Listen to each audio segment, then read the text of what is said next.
Okay, Sally, go. Good afternoon and welcome to our second Bitesize event. Thank you to those of you who are returning visitors to the Oxford Farming Conference, and a warm welcome to those of you who are new to us. I am Sally Williams, a dairy farmer, of being the chairman this year. We were joined last month by delegates from across the globe, from offices, homes and tractors, all seeking to be informed, challenged and inspired. We've received wonderful feedback on our first Bitesize event. Thank you to all of you who have taken time to contact us.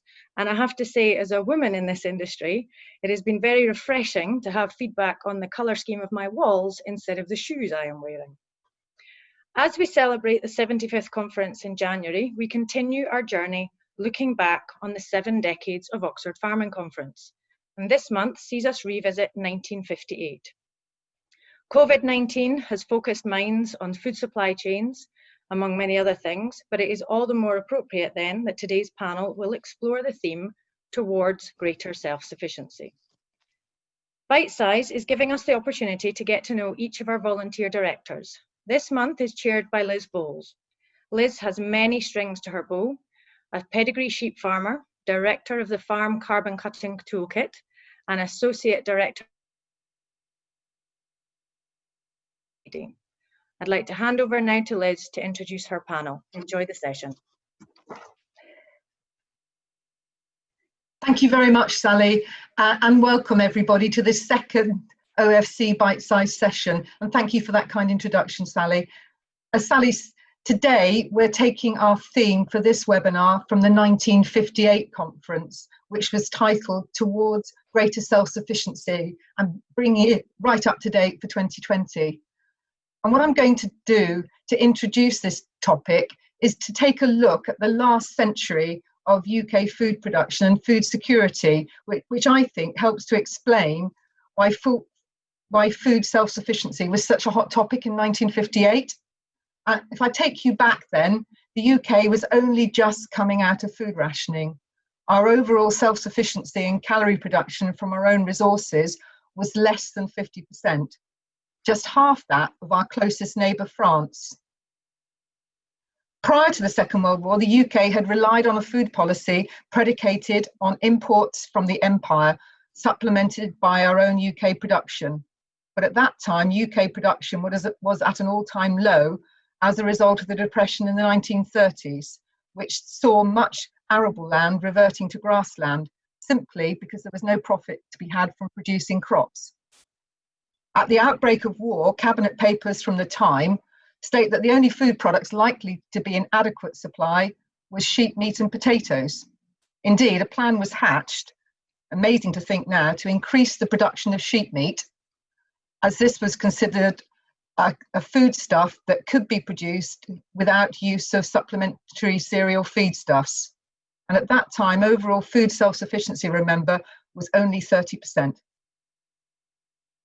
Just when war started, the War Agro-Ecological Committee was set up to get farmers to plough up as much as 1.5 million acres of grassland across the country to grow crops to feed the nation, which otherwise would have starved because normal imported supply was likely to be in short supply.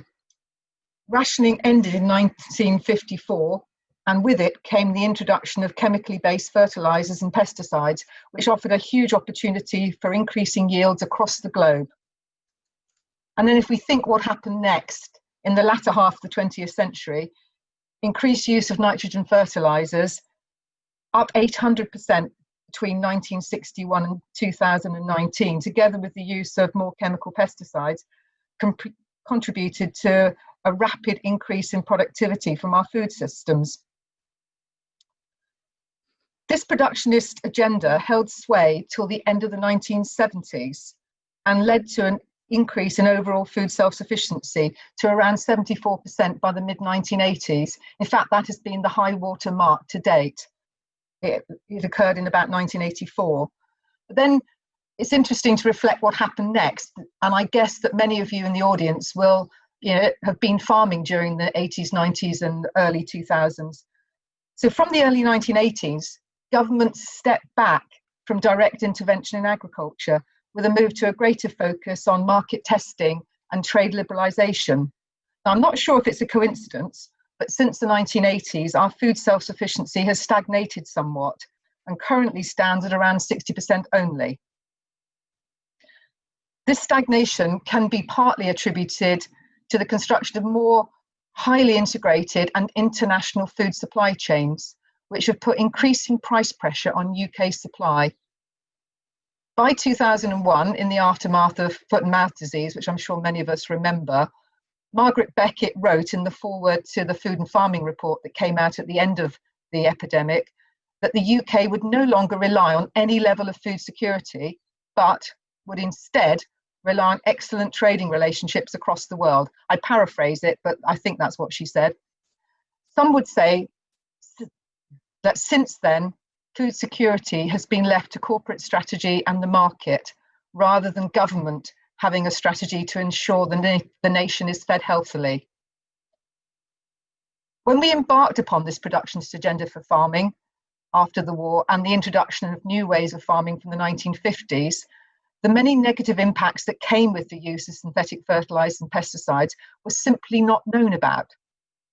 We now understand many of these consequences, which, together with the need for farming to reach net zero by 2050, as well as responding effectively to the climate and nature emergencies, brings us to where we are now in thinking about our future farming systems and how we use land. So in 1958, increasing self-sufficiency was important as a means of supporting the UK's balance of payments. Now in 2020, with the apparent luxury of an overall plentiful global food supply, we're more concerned about balancing food production within a larger basket of requirements, including climate, welfare, and environmental protection. So that I hope has set the scene for our debate this afternoon. We have a fantastic panel to help us navigate our way through this topic, and I'm delighted to introduce you to them. Firstly, Becky Speight, Chief Executive of RSPB, George Young, Agro-Ecological farmer from Essex, Joanna Lewis, Policy Director at the Soil Association, and Tim Lang, Professor of Food Policy from the Food Policy Centre at City University in London. To start us off, actually, before I even do that, if watching this you have questions, you've got an opportunity to send questions to us, and we'll feed these questions in as we go through the hour, and you can do that simply by on your portal putting in your password again, and then you can write your questions and we'll field those and feed those into the debate as we go along. So to start us off, I'd like to ask all our panel about the elements that they think are the most important for UK food security. So what elements do you think are most important for UK food security? And I'd like to address that question first of all, please, to Becky. Thank you, Becky. Thanks, Liz. That was a great introduction that just painted the scene. And sitting here in the middle of the kind of COVID crisis, it feels like kind of just 4 months ago was a foreign country, and it certainly feels like the past is a foreign country in terms of what we were talking about in terms of that 1958 sort of setting out of the issue. We understand so much more now about what land does for all of us. And I guess, you know, our definition at the RSPB of food security is simply the ability to feed ourselves well now and into the future. But it's also just one output of a whole food and farming system that we really need to be sustainable and we really need to be resilient. And those are the factors that I think we are most focused on. And that system, you know, covers everything from diet, what we as consumers of food want to eat and do eat in order to be healthy. It covers the whole gamut of services that land provides to us. Food production is absolutely one of them, but so is tackling the climate and ecological crisis. And it reaches out beyond the UK to our global trade footprint as well, and thinking about how we can have fair and sustainable trade. So it's much more than self-sufficiency. It's a different thing, really. So if we think about that kind of beyond UK ecological footprint overseas piece, the WWF and RSPB have produced a recent update of our Risky Business report, which really looks into this and looks into the fact that the UK uses about 88% of its land size. If you put that out overseas, it uses about 88% to produce 7 commodities that we consume and import to do that. So our global footprint is a huge part of thinking about food security for us and how we can make that feel fair and also be sustainable. And we have to think about what we are best placed to produce versus that trade from overseas. We have to get that balance absolutely right. And that issue of sustainability, of course, is fundamental to long-term food production. So if we carry on with approaches that we think are going to lead to degradation of land or the erosion of nature, then we're actually setting ourselves up for a fall. We have to look at how we kind of keep that long-term sustainability of the system. That's essential to food security. And I probably don't need to remind lots of people who were on this webinar, but you know, the State of Nature report in 2019, which is produced by 70 partner organisations and looks at the state of nature in the UK, showed that the populations of farmland birds, for example, have more than halved since 1970. So that's more recently than 1958. And that population has declined more severely than the birds in any other habitat. So we definitely have an issue in terms of how sustainable our land use is. So we need to continue to improve the management of our land along the agro-ecological spectrum from our perspective, you know, reducing nutrient and pesticide pollution and improving the delivery for nature and climate, as well as making sure that we have a system that produces good, healthy food for everyone.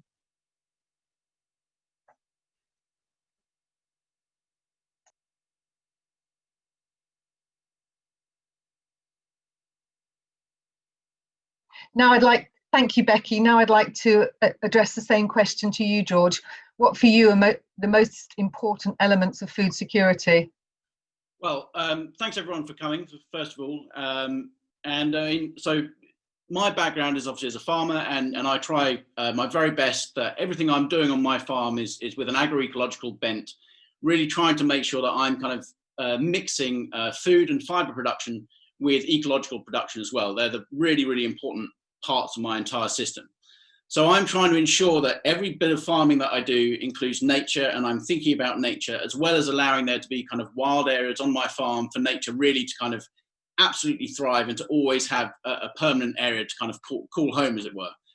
So for me, this whole thing about food security is the fact that really looking at our food system in the UK, looking at how we've kind of ended up over the last kind of 50 to 70 years, is the fact that we've kind of ended up being incentivized down some very kind of monocultural production routes, down growing some really simplistic basic commodities on large scales. And quite simply, that never ever ties in with a natural and kind of ecological system of farming. So what I think we're really missing in our food production system, and what could really help with regards to food security, is we need to be pushing to grow all parts of a nutritious diet, not just broadacre crops of wheat and barley and things like that, but we should be going back to growing an awful lot of vegetables. We used to have a huge thriving market gardening economy in the UK that's been entirely eroded. First of all, it went to Europe and it's kind of gone to the rest of the world now. And quite simply, our land is crying out for this kind of diverse cropping. And as soon as we start doing that form of diverse cropping and enabling nature back into the farm, we're going to have much, much more nutritious, varied crops, a better soil life, and all those kind of bits and pieces. And alongside that, we then need to also incentivize short local supply chains to ensure that we're getting new producers into farms, producing more different types of crops and different types of foodstuffs out of the end of that system, get away from that broadacre cropping system so we can go back to a really thoroughly mixed farming system. And if we can really tackle and fix the ecological decline of farmland, I think we're going to fix a huge number of food security issues that we've got in the UK at the moment. Thank you very much, George. Very interesting sort of introduction to your thoughts. Next, Joanna Lewis, please. Thanks, Jo. Thanks. Yes, I think George has nailed it, really. I'll echo quite a bit of what he said, no doubt. I think fundamentally, the key point to make is that food production that doesn't safeguard the natural world and a stable climate is not secure. So if we are serious about food security, then we have to ask ourselves, is our food system undermining food security by making crises more likely, whether that's future pandemics, antimicrobial resistance, droughts, pollinator collapses. Clearly transitioning farming to climate and nature friendly systems and less intensive livestock systems remains absolutely critical to food security. I think the second lesson from COVID has been just how vulnerable we are in the UK with our diets. 51% of our UK diet is ultra processed food compared to 14% in France. I think what's changed is an appreciation that the food security question can no longer be about, are we producing enough calories? It has to be about nutrition, about nutritious crop diversity, as George said. Do we have the nutritious crop diversity that we need to feed people a healthy diet, including in times of crisis?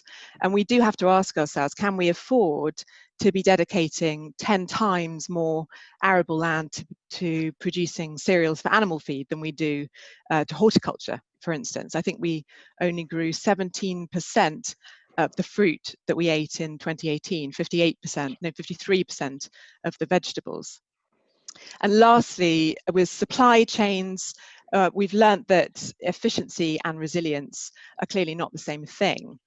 That specialization into completely separate national retail and catering supply chains left us with that tragedy of dumped food waste on the one hand and shortages on the other. So we have to strike a new balance between efficiency and resilience, much more diverse and regionalized routes to market. How do we build on these great examples of more resilient local and direct food supply networks that have been springing up everywhere? How do we help them persist beyond the crisis? So efficiency to resilience, bigness to diversity, and quantities of calories to quality of nutrition. Thank you, Jo. Lovely. And finally, Tim, your response in terms of the elements you think are most important for the future of UK food security. Thanks very much, Liz. And again, thanks for that introduction. It was really set the scene well for us all. And my colleagues have said, basically, I think what Britain's problems are actually, which is that we've got this extraordinary imperial legacy. We assume other people are going to feed us. It takes a war to knock some sense in us. And we're now getting a very cold dose of water, or actually drought really, reminding us of how fragile our relationship is to ecosystems. What I think, to go back to your central question, Liz, you've posed to us all, what do we mean by food security? Well, the problem is we use this phrase and it means all things to all people. To some people, it's just as long as the shops are full, that's okay. To others, it's much more complex than that. I'm one of the latter. In very simple terms, I think my colleagues have said it, sketched it. It's about juggling at the same time, not choosing between, but having supply, health, quality, acceptability of culture, ecosystems for the long term, economy, that the jobs are good and people are okay and they can afford it, and that it's well managed and well run. It's in a good, sound political framework, policy framework. That in academic world we call a multi-criteria approach. And the multi-criteria approach is not what we've got at the moment. We're dominated, now that we've left the European Union, we're dominated by our imperial past. We still think that others are going to feed us. In the COVID-19 crisis, I hear people in the food industry saying, look, we've cracked it. We showed you're wrong, Tin Lang and you people. It's all been okay. Really? It's been fed by Europe, actually. So where are we going to go? What do we want? Do we want to be fed by America? Is it Trump steaks all round? Is that it? Well, that's already becoming problematic.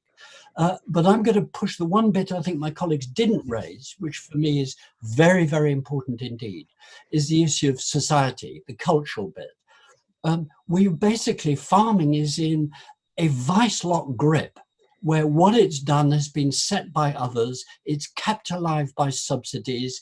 The present government is saying those are going by 2026, 2027, unless you get it for ecosystems. People like me have been saying, what about food? Isn't British land for growing food? I think my colleagues have said, yes, it is. I agree, but that's not what we've got at the moment. So we've got some very urgent work to do to get food at the heart of everything that we do. And that, may I say, is not just some sort of petty nationalism, because we're in a really complicated geopolitical world. We're leaving this club of 26 other countries and we're going into cold waters. The US, China, Russia, India, Latin America, the geopolitics of where Britain historically has happily thought it's got an army, a navy, an air force that could maintain its food supply chains, those days are over. Get real, Britain. And that's very urgent indeed, that geopolitics. So to summarize, we've got to actually grow up and shed our imperial past if we want to do what my colleagues have said, inject sustainability into food security. And for me, food security is impossible unless we make our food system sustainable. And it's not. Britain is parasitic, it's over-consuming. Food is the main driver of the drag on the NHS. We're overeating, eating all the time, badly, ultra-processed foods, Joe Lewis referred to. All of that, people like me, the academics, we know only too well. But there's a mismatch between the policy, the evidence, and the reality. And that's our challenge now. Thank you very much, Tim, for that very powerful opening statement. I've got a bit of a follow-up question for you, Tim, if I may. And it's to do really with our overall global responsibilities in terms of feeding people. It looks like our changing climate will affect some countries' food production capacity more than others. So should this affect the UK strategy for future food security as being one of those countries possibly with a more benign climate change going forward? Yes, I do. I think it's absolutely, whoever the questioner is, I agree with you. I mean, we'd need to talk. These are long and complicated issues. And it's great that Oxford Farming Conference is doing this webinar. I really congratulate you, Sally, as you know, chair of the Oxford Farming Conference for hosting this. We've got to have a national debate about this. You know, we've got the agriculture bill in front of Parliament at the moment. We've been waiting for 2 years for Henry Dimbleby's National Food Strategy. It was kicked into the touch. I'm glad to say some of us have pushed very hard and it's been brought out of touch. But this ought to be what's driving us. Why? Because if the government thinks, well, we just switch from being fed by Europe, where are we being fed from then? Is it West Africa? Actually, let me just tell you, West Africa needs to feed Africa, not us, because we can't be bothered to do it, or we can't sort out the labor problems, or we can't sort out how much money primary growers get, as opposed to everyone else after the food leaves the farm or the horticultural establishment. These are deeply philosophical issues that are now up front in the development world. And we've got the Foreign Office being merged with international aid, DFID, and this is very serious politics with a capital P. Now that's up to the politicians, not me, not you, but we have got to make it very clear that we think Britain has a potential to be growing far more food, not more commodities that then get turned into ultra-processed foods which add to the health burden, but real food, short supply chains to people. And I've argued in my book, Feeding Britain, that inevitably, I cannot see how we can do that unless we have more devolved regional powers. We've got them in Scotland and Wales up to a point, and Northern Ireland a little bit, but not in England. England is the problem. We've got to reactivate, it seems to me, a regional push to rebuild a proper food system at the regional level. And that's actually, I've thrown that in, Liz, from a question that was about development. I don't want us to see us returning to some imperial assumption that others will feed us. Why should Africa send us meat? It's crazy. Thank you very much, Tim. Joe, I'd like to sort of direct that question at you a little bit as well, in terms of how climate change is going to affect different countries differently. Do you think this should affect our strategy in the UK for future food security? Yes, clearly. I think it should also affect priorities for climate finance as well. It's going to be absolutely vital to help countries that are going to be hardest hit to adapt, partly by reversing decades of soil degradation. We should be seeing the climate finance going in support of extension services, for instance, supporting more agro-ecological practices that will also help with drought resilience, flood mitigation, for instance. So, I mean, I'm pleased to see that's on the agenda, the thinking going into how can we use the emphasis that there is in the COP26 agenda on climate finance. How can we make that relevant to a sustainable vision for agriculture too? I think that's going to be crucial. Thank you, Joe. And I've got a follow-up question for you, George, from this area. And a new way of looking at food security emerged in the 1990s called food sovereignty. Do you think this is something which the UK should be paying more attention to? So I actually think that food sovereignty is a really important thing.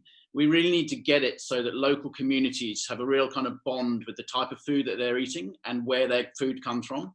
And I mean, we're most definitely in the UK, we're hugely blessed by the fact that we have the type of land which is open to us, can grow a huge number of different products and can actually entirely feed us and provide every single nutritional group. Well, looking at that massive benefit that we've got there, if we could get the local community to care about the food that's being produced in their area, to actually have a say about the food that's produced in their area, maybe contribute to growing it and understand the ethics and the welfare of the animals and the kind of interlink of nature into those food systems.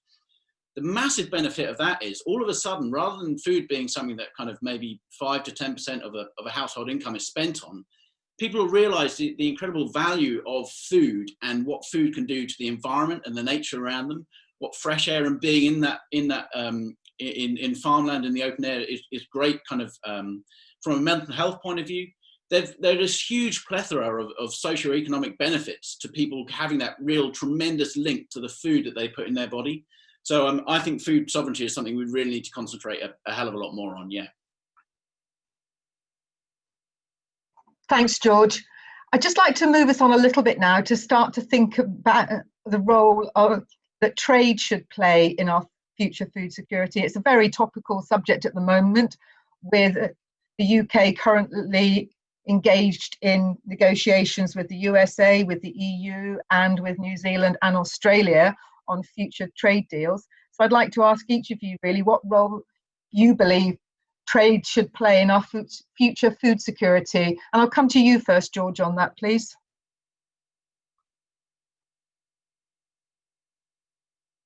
Sorry about that. This is kind of an interesting one because if you think about what I've just said about having these massively shortened supply chains, if you think about that as an initial nugget, there will always, and you've got hubs of growing communities around the UK. There'll be times when each of those hubs overproduces and underproduces certain things. If you scale that up, that's exactly what we're presumably talking about on a trade level when we're talking about international trade. I think we should be focusing on the fact that we will be producing certain things, and we should be aiming obviously for a certain level of production. And consequently, we will over and underproduce some of those products. If we're overproducing, then we should have the ability to trade and to then be able to sell those products overseas. And similarly, we need the ability to be buying in other products. And I don't see any problem with British public being able to have access to exotic goods that do come from abroad, such as bananas, avocados, pineapples. Those things should be a treat and they should be priced accordingly. But I really think that much as though trade is very useful with certain parts of the economy, I think with food, it should only be there to deal with under and oversupply. And our main focus should be making sure that we're really focusing on a British production of food first and foremost, and then look at trade secondarily. Thanks, George. Becky, what do you think the future role of trade should be in our overall future food security? Well, we think that trade is an important part of food security, because if we just rely on self-sufficiency, obviously we'd be vulnerable to extreme climatic events ourselves. So trade is absolutely part of the picture for us, as George was saying. And we think what we need to do is move to a system that is much more underpinned by sustainability and fairness.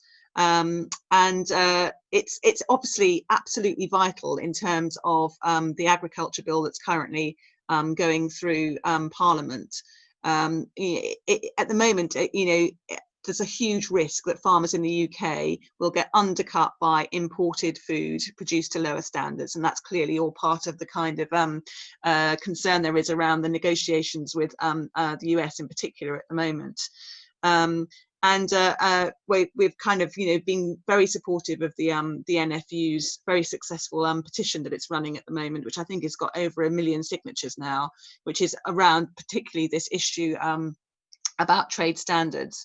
So, our view is that the Ag Bill in particular needs to put the commitment to high standards in law, with an amendment to require imports of agri-food products into the UK market to have been produced to equivalent environmental, food safety and animal welfare standards as the UK. That feels absolutely fundamental to us. Otherwise, all the good progress that we feel has been made in terms of the kind of framing of the Ag Bill, particularly around public money for public goods, which I know Tim and I probably don't quite see eye to eye on, but all the framing around that, will be completely undermined if we get the trade deals wrong. That's how fundamental trade is to that that long-term view of sustainability and a resilient food system for us. So it's absolutely fundamental in terms of food security. Thanks, Becky. Tim, do you want to come in next and respond to Becky's comment? Yeah, no, I don't disagree with anything that my colleagues have said. I think it would be a foolish person, and certainly a foolish academic, who said trade isn't useful and important. The issue is how much and at what levels. That's what we're talking about. One of the things I called for in my book, Feeding Britain, was, could the government please get clear about exactly what it is we're measuring? Because I've spent decades looking at, and for my book, spent 2 years looking through the stats, and it depends how you measure it, and there's no agreement.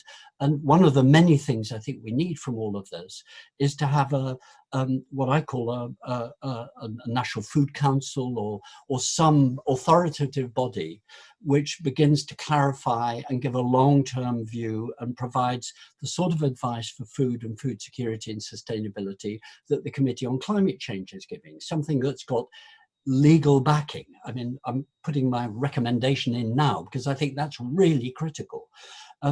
Becky is absolutely right in what she said about the troubles about trade and why we're all deeply worried about it. And I must pay credit to my good old friend and colleague, Professor Eric Millstone of the University of Sussex. He put down a change.org petition in last end of October, November, 500,000 signatures. Now, the NFUs really come in very hard and very good, but the public, I think, is way ahead of the politicians here.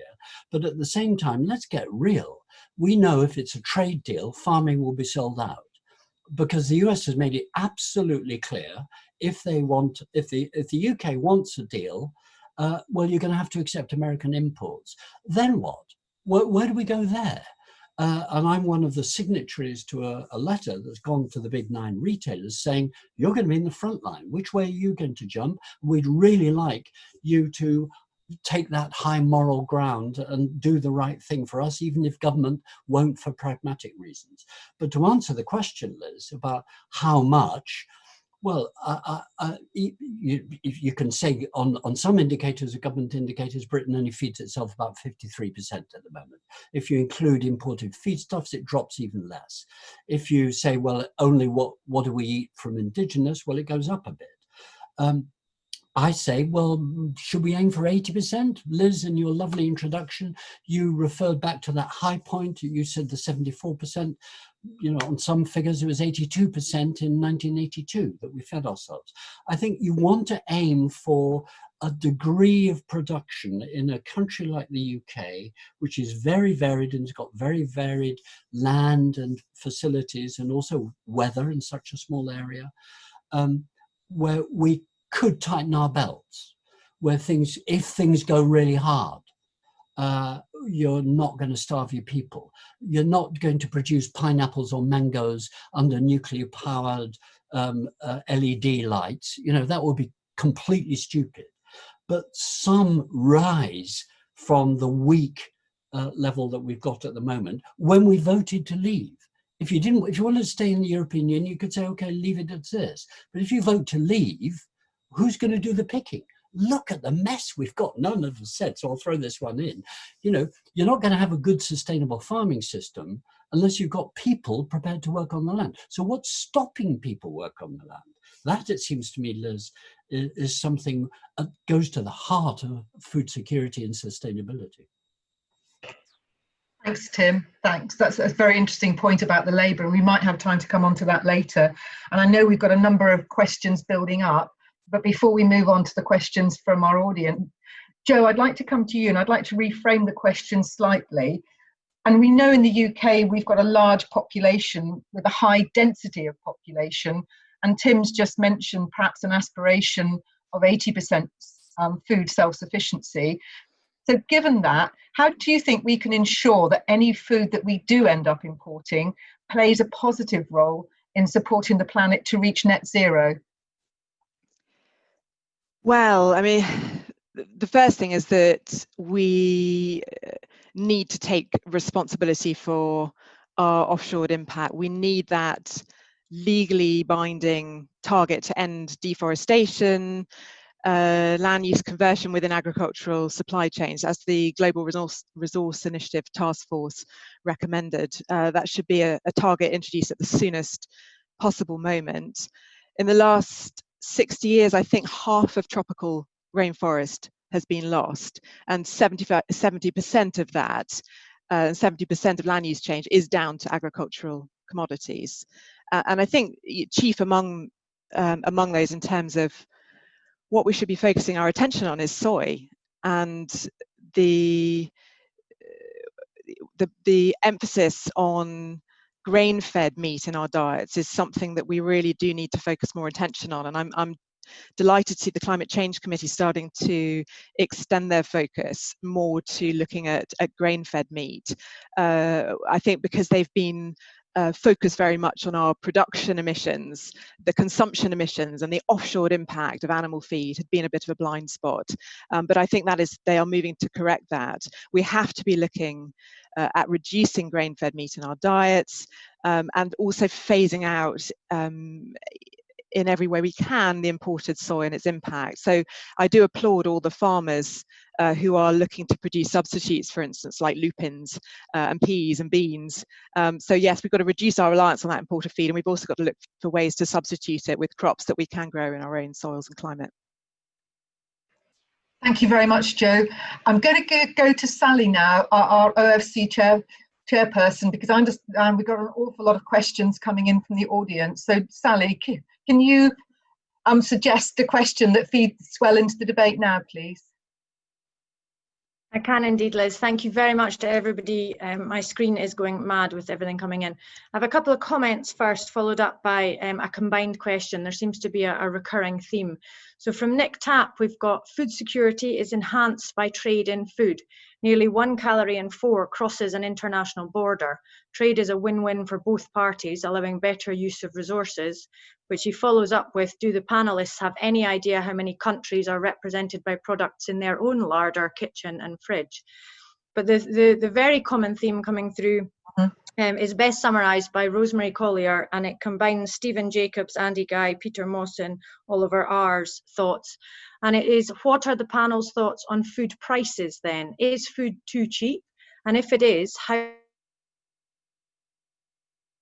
do we ensure that well? Did you hear the final part of the question? Because I didn't. Did the panelists hear it? Sorry, the joy of rural broadband. Yes, sorry, Sally. Missed the absolutely vital word. What are the panelists' thoughts? What are the panel's thoughts about food prices? Yeah. Is food too cheap? And if it is, how do we ensure that the less well off are fed well? Lovely, thank you. Okay, Tim's got his hand up first, but you need to unmute yourself, Tim. Yeah, thank you, Rosemary Collier. I think that's a very important issue. One of the advantages that the repeal of the Corn Laws in the 80, you began your introduction, Liz, only 75 years ago. Let me take us back to the end of the Napoleonic Wars, when the Corn Laws, so-called Corn Laws, which were taxes on importation of foods, which were pushed through Parliament by an aristocrat and big landed gentry dominated Parliament at the time. And there was a 30-year political fight, a bit like we've had over Europe actually, that ended in 1846 with this famous and very important piece of legislation, the repeal of the Corn Laws of 1846. And basically for the next 50 years or so, British farming went into decline as the technology and the empire began to feed Britain. That's why we've got this mix of a belief that food should be cheap, alongside other people should feed us. In other words, we're using other people's land. Well, we haven't got an empire anymore, thank goodness. But the question that Rosemary Collier has raised is it too cheap? Well, it depends how you calculate the cheapness, Rosemary. I know Rosemary, she's an academic. If you say, where does the money go, which is part of the question, you say that, well, the primary producers, fisher folk, horticulturalists, farmers, agriculturalists, they get 8, 9, 10% of the gross value added of food. Catering, retailers, manufacturers get a third each. They're the people who make the money, basically. Some sort of off-farm money flow is inevitable and is a good thing. The issue is, how much do you want of that? So partly the issue of is it too cheap is about where do you want your money to go, what proportion, and I think we need to double the amount that goes to primary producers, because that's then an incentive to do the right thing rather than the wrong thing. And it's one of the reasons I probably might disagree with Becky Speight and RSPB. I think with the public goods for public benefit principle that we've got in the new agricultural bill, we're not actually addressing this issue. Is food too cheap? Well, it's about 10% of what people spend, their disposable incomes. And by bringing it down from the 50% that it was in the 1950s, to the 10%, it means everyone now goes on holidays, has cars, have improved the quality of their lifestyles, but then diet has become so cheap that it's the major cause of our ill health. So my answer to is it too cheap is yes. But the much more important question is, it's still about 1/5 of the population, it's too expensive. So you're into that social dimension of what do we want from food security that I tried to raise in my opening remarks. And the inequalities issue is very tricky indeed. For people who are on very low incomes, and COVID-19 has really made this worse, for millions more people, food is incredibly expensive. But that's a problem of income rather than necessarily the price of the food. But we've got to address this, that social dimension.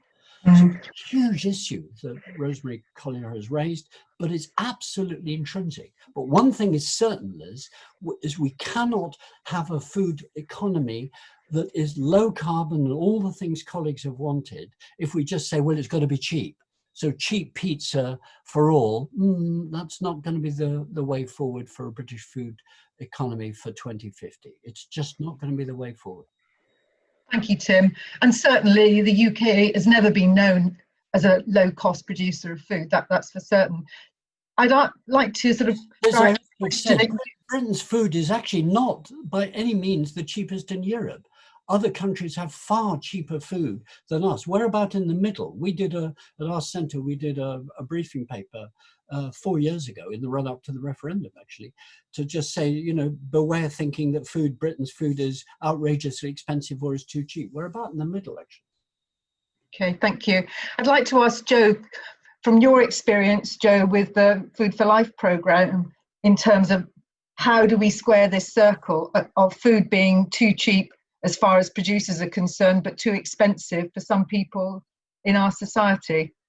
Yeah, thanks, Liz. I think the Food for Life programme has been attempting to resolve this challenge. So this is the programme that the Soil Association has led to transform menus in public sector institutions, starting with schools, hospitals, nurseries, but also to try and put in place a world-class food education, proper practical food education for kids, getting them cooking and growing, linking up with farms, answering the cultural challenge around food that George was raising initially. And I think coming back to what Tim was saying, it's so important that we separate out the problems of a cheap food system from the problems of poverty, and not try and conflate the two, and therefore get ourselves in a bind where we can't move on either. I think what we've attempted to do through the Food for Life programme is to make sure that even in the country's poorest boroughs, so in Oldham, in Greater Manchester, they've been able to adopt a Food for Life Gold menu, which has got a good proportion of organic, of locally sourced, of all freshly prepared food on the menu, and they've done that within the existing budget. And it can be done through good menu planning, making sure that it's not all chicken breast on the menu, for instance, it's different cuts, and it's very motivating to all the catering staff involved to be taking back control of menus in that way. So again, if Oldham can achieve Food for Life Gold, I think it's important to make sure that that people everywhere can have at least one good meal a day, and procurement has to be a key lever that government pulls properly, boldly, to be putting good food within reach of everyone. Thanks, Jo. George, I think you'd like to come in on this question. Yeah, absolutely. I mean, so for me as a farming perspective, and especially given the fact that kind of the generic kind of farm subsidies are disappearing, then I really see that food is most definitely too cheap. And I completely understand the fact that there are obviously sects of society for where food is definitely way too expensive and they're struggling to afford it. But I think Jo's got it spot on with the fact that we really need to push food education, which is not education about kind of the science of food, but it's education about preparing food, growing food at school from a really young age, really getting that love of food. But I think one of the biggest problems is that at the moment, what cheap food and what commoditization has done within the food industry is it's meant that kind of the cheapest food on the supermarket shelves are the heavily processed ones, using extracts of maize and extracts of all these other weird and wonderful things from all around the world. What we need to do is have some kind of government mechanism to ensure that the most nutritious foods on the supermarket shelves are the ones that are most affordable.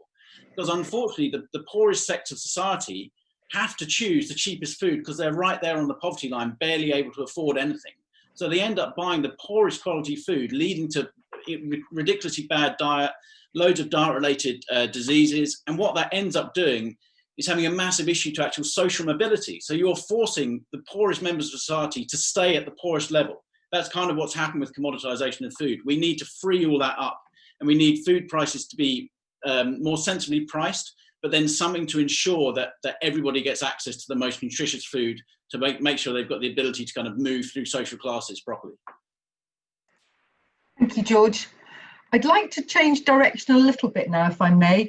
And we were talking earlier about what level of self-sufficiency should we be aiming for. But if we were to aim for a fairly high target of self-sufficiency together with those high environmental ideals, would that mean inevitably that we would need to adopt more technological solutions, or could we manage it differently and still reach fairly high levels of self-sufficiency? I'd like to start with you on this one, Jo. Thanks, Liz. Well, I think I'd start by talking about some incredibly helpful modelling that was done by a French think tank called IDRI, called 10 Years for Agro-Ecology in Europe. And it's worth noting because it was setting out to integrate climate, nature, healthy food production. And the modelling found that in principle, Europe could achieve 100% self-sufficiency. This is just a model, this is in principle, and maintain export capacity while transitioning all of Europe's farms to agroecology. And the model also assumed no more offshoring of all that animal feed impact that I was talking about before. And the key to this this equation is that this is self-sufficiency in a healthy diet with much less reliance on grain-fed livestock. So that is how you take away some of that pressure on land that we've locked ourselves into. In practice, I think what we're going to need is a blended strategy, if you like. We need that diet transition. We need it from a public health perspective. You know, this is not just a question that starts in terms of how can we square the circle with a sustainable farming system. We need it from a public health perspective. It's a non-negotiable. We will be bankrupting the NHS on a very short time horizon if we don't act powerfully to change diet. So this is a joined up public health and sustainability agenda. So diet change, and then that mainstream transition towards agroecology. And tech has got to play a role. I think it's got to be, though, it's tech that works with soil, with crop diversity, with high welfare livestock systems, and not against them. It doesn't lock ourselves into a perpetuated system of monocultures, for instance. I think robotics, for instance, could be an exciting area. It could fit with more complex, diversified farms. Yeah, end the reign of the tractor, which has led to all this soil compaction, the demise of hedges, for instance. I think it's also, though, important to say that innovation is not just about tech. It is about it's about knowledge and about practices. And I think one of the proudest agendas the Soil Association is involved in is around innovative farmers, which is the collaboration with LEAF and Innovate for Agriculture and others, which is helping farmers take back control of that innovation agenda, linking them with researchers so that those on-farm field trials can be structured in such a way that all that learning that happens in the field all the time can be structured and scaled up and shared. So innovative farmers should be looked to as much more of a blueprint for the government's public R&D funding into agriculture. Thanks, Jo, very much. I want to go back to Sally now because I know the questions are still piling up. So Sally, over to you. It's taking a step back from the tech, back to, again, focusing on the cost of food. And we have a comment from Peter Mawson who says, food isn't too cheap, incomes are too low. And a suggestion from John Hatton, food vouchers to the poorest 20% of the population for British produced seasonal food. And then the final actual question from Rosaline N, please, is COVID-19 seems to have generated concern and awareness of the importance of food security and drawn attention to the huge inequalities in supply access across the UK. But is this likely to create real change? Great question, Rosalind. And I think it's something a lot of people are wondering about. Will the change that occurred during COVID stick? Because certainly some research that was carried out by the Food and Farming Commission showed that people were keen to know more about where their food had come from. I'm going to ask Becky first, perhaps a surprising choice, but Becky, what do you think in terms of, do you think this change in how we want to get our food is going to stick going forward? I really hope so. We're pushing very hard for a genuine kind of green recovery coming out of COVID, and this is absolutely part of that. I think, the whole COVID crisis has shown that we can change and that we can do things differently, and that we can do that quite fast when we need to. And so, it's kind of within our gift to shift the way we organise our food system to make sure we get those broad outcomes for kind of nature and people that I was talking about at the outset. And definitely during the COVID crisis, there's all sorts of evidence to show that people became closer to nature. So they really heard the bird song. They became very interested in the kind of nature in their immediate kind of patch, and found huge solace in it. We wasted less. You know, that was a huge change. And I know that was definitely true of my own experience. We tapped into local delivery networks more, so people did that far more, and we just had more time, you know, culturally, to cook and to sit and eat with our families. So there was a big change, I think, during lockdown, and still kind of going on. So, you know, what that has underlined for me is that, you know, we need a resilient food system that works for people and planet, and that our current system is vulnerable to shocks. And that's because of complex supply chains, and because it encourages consumption patterns that kind of put a strain on nature and contribute actually to the climate emergency ultimately. So we have got this opportunity, I think, to improve the resilience of the food system by having more sustainable supply chains and production models. And that means investing in farmers to grow tasty, healthy and sustainable food. And it's an investment in the health of our nation and the health of the planet ultimately. So we have got this opportunity, I think, and the Ag Bill coming through at this time is all part of that. So, you know, what we need to do is we need to use things like the Ag Bill to guarantee that farmers are paid for not just food production, but the environmental benefits on which food production depends. And that's very much behind the kind of public money for public goods push. And we need to make sure that we get kind of better procurement. So Joe was mentioning procurement earlier on. We need to make sure we get that. And we need to have much better kind of sourcing practices coming out of this that will enable us to tackle the climate and environment emergencies that we know we're facing into. And we know from polling that even amongst younger Leave voters, right across the political spectrum, you know, more than 80% of people think there should be no change to current levels or higher levels of environmental regulation. So this push for a farming system that can deliver the kind of food we need, but also guarantee us the kind of environment that we all want to see, is absolutely there, I think, for the taking. And we need to use this opportunity to make sure we do push for that and get it coming out of the COVID crisis. Thanks very much, Becky. I'm going to ask Sally for one last question, because I know we've got banks of them there, and I'm almost wondering whether we don't set up some kind of online chat for the questions that are left over, because you've got loads still left. But Sally. So we've got another addition from Peter Mawson about box schemes are great, but it's impossible without abattoirs and butchers. And if you just bear with me while I scroll back up, because that also leads then on to the panel's opinion on the role of regional food hubs, incorporating these butchers and small local abattoirs in assisting short local supply chains. And again, developing the reply Becky has just given is how can they help with public procurement? And that was from Andrew Ferguson. Thank you, Sally, and absolutely brilliant questions, I have to say. And Peter's absolutely spot on, because we are still seeing our smaller, more local abattoirs disappearing. Where I live in Devon, another one went just recently in Somerset, and every time one closes, it's a body blow. So the question really is about that local and regional infrastructure. So how can we actually reach our ambition? Everybody's been talking about the benefit of having shorter, more local supply chains. How can we do that with our current food supply chain infrastructure? I'm not even quite sure who to direct it at first. I think I'm going to start with you, George, and we'll go the rounds, but this will be the last question because I'm afraid it is 1 o'clock.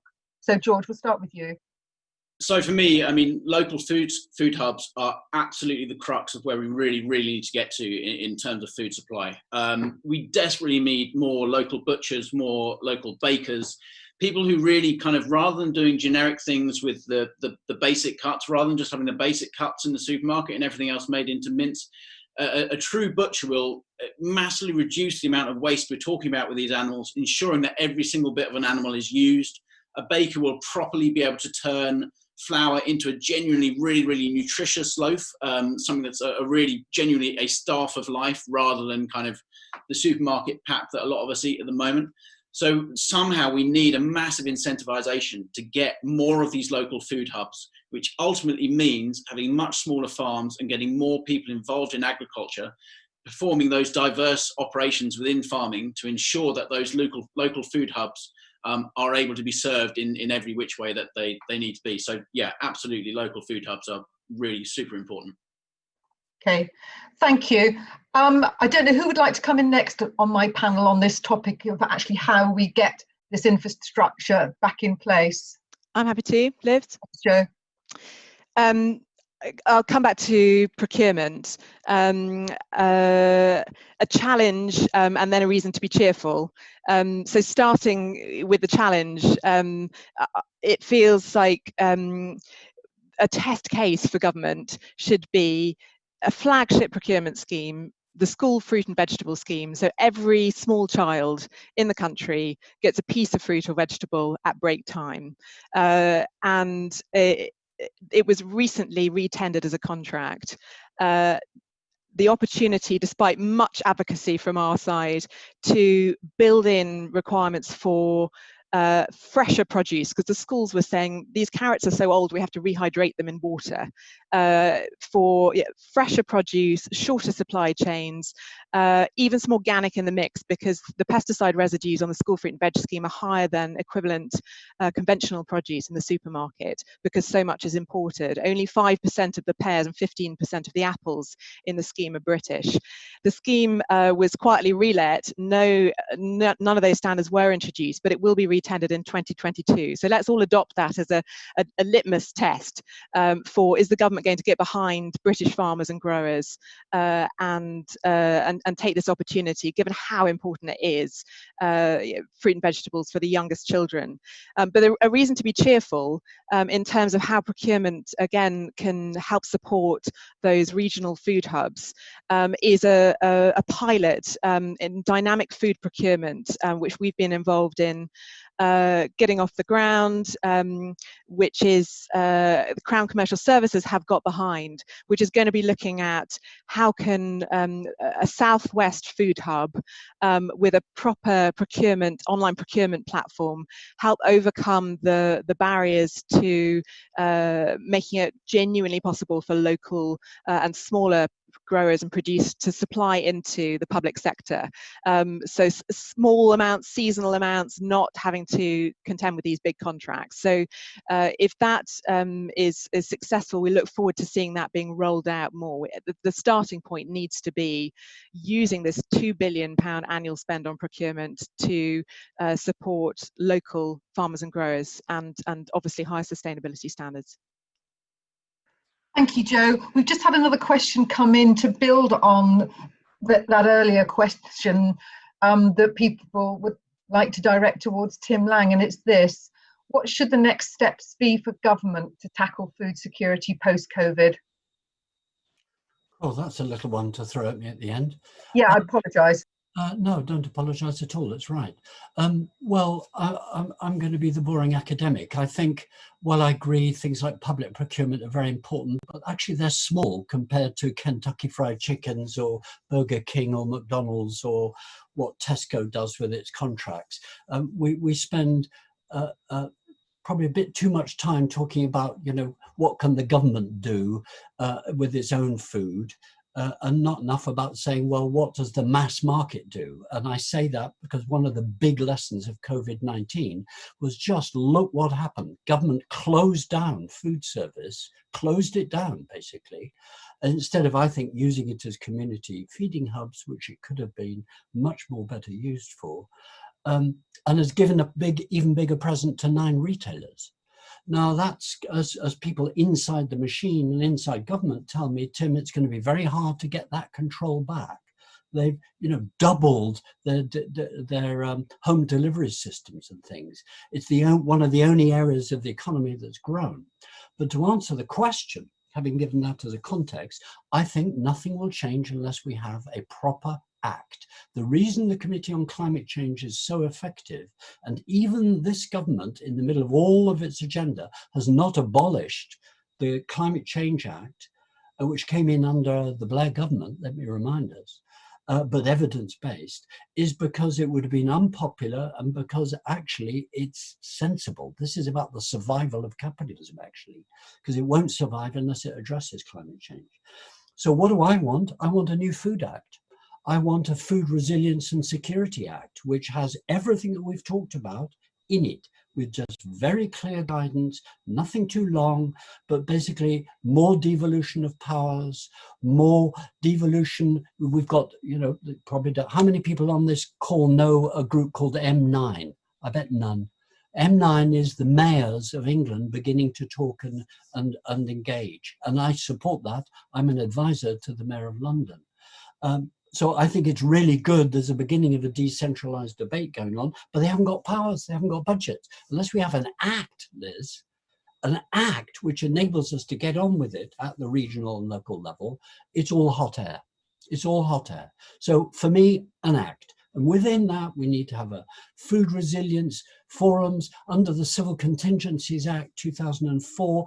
All of the preparations and the crisis planning for COVID-19 should have kicked in. There wasn't any planning. It hadn't been done.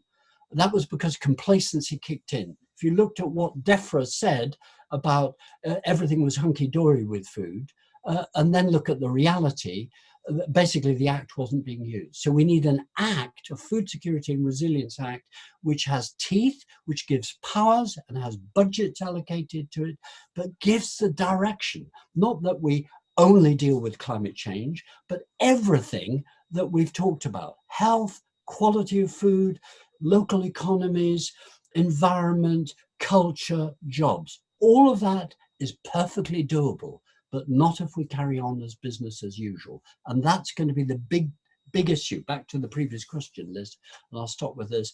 You know, will COVID-19 really leave the legacy? Well, that's up to us, isn't it? We've got to push for that. Me as a neutral academic, I'm interested in the evidence. The evidence is change has got to happen, and very fast indeed, let me tell you. We can't wait for 2050, it's got to happen now. So given that we've just left the European Union, given we've got this Agriculture Act, I give it, Becky and her cohorts have got it, let's have another act. We need a Food Security and Resilience Act. Lovely, thank you very much, Tim. That's a brilliant way, I think, to end this webinar today. And thank you, everybody.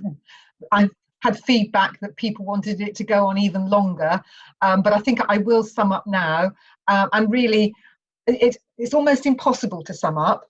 And I'm hoping that everybody has heard what they wanted to find out about today. And I hope that you go away, certainly with the things I'm going away with, which is that action is urgent, and that carrying on as we are at the moment really isn't an option.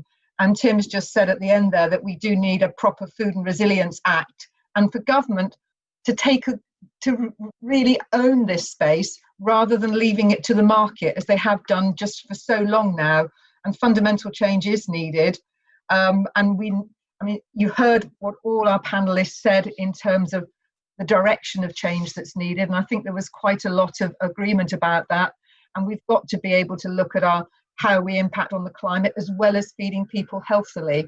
And with that, I'd like to thank all my panelists for really bearing with the many and varied questions that I've asked them to answer over the past hour. So it's a shame we can't all give everybody a clap, but metaphorically, I'd like to thank all of my panelists, to Joe, to George, to Becky, and to Tim. Thank you all very, very much indeed. And now I'd like to hand back to Sally. Thank you. Thank you, Liz. Wow, what an hour. I'm sure you will all forgive us for our indulgence in running over, but there was just so much to cover. So this draws to a close our second Oxford Bitesized. We are very grateful to our sponsors, Kubota, Sainsbury's and Fent. As a charity with volunteer directors, we do run at break even. So without the support of our sponsors, we'd be unable to hold any of these events. So thank you very much. I'm sure you will have enjoyed today's session. The next session is on Thursday, the 6th of August, and it has taken its theme from the 1960s, the case for expansion. It'll be chaired by Oxford Farming Conference Director Tom Levitt, and this will be brought to you live from Grosvenor Farms, the home of one of the UK's biggest investors in food and farming. So reiterating Liz's thanks very much to Tim, Joanna, George and Rebecca for their outstanding contribution today. We really are very grateful for you giving up your time to join us. Thank you very much to Liz, and to you watching from home offices or tractors. Stay safe and we'll see you again next month. Thank you.